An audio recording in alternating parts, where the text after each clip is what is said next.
let's go.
The human mind has a tendency to focus on a single thing at any one time.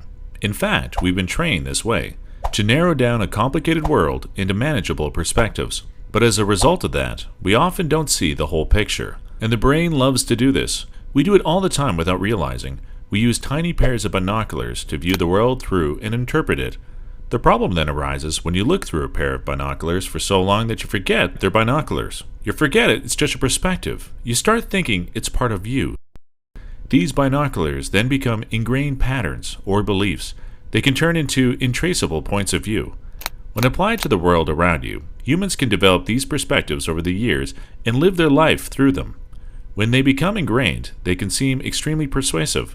As a result, life can seem small and narrow. Imagine walking around looking through a particular lens all day. It's exhausting, right? People can look through these binoculars for days, months, and years. Your religious beliefs and your political beliefs are nothing but these lenses. But most importantly, perhaps, your belief about yourself and the world are also nothing but limited points of view.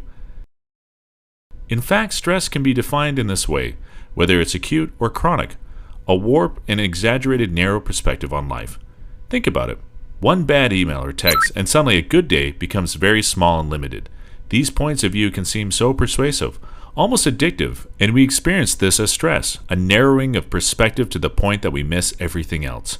And when you look to do something about it, you can't do anything intelligent because you're too busy staring down your binoculars. You see, a lack of perspective hinders your ability to do anything efficiently. This is why Einstein said the following: a problem can't be solved at the same level of consciousness that created it. But what he means is, while you're constantly focusing through a warped perspective, you can't really see the solution. You're too busy looking at the problem. But here's the thing to remember. The binoculars are just rusty and outdated viewpoints. They might sucker you in a few hundred times, but they're not actually real. Can you see that? It's just a matter of where you look from. Realize that this is the tendency of the thinking brain. Putting the binoculars down takes practice, but then you reconnect to clarity. You can see again. In the world out there, people are constantly trying to solve problems, both personal and worldly, while looking through their own lenses. But here's the thing. You can only see a solution when you put the binoculars down. Subscribe to Infognostica to get regular updates to enlighten you and your family. Join our community while you're here. Until next time, Padawans.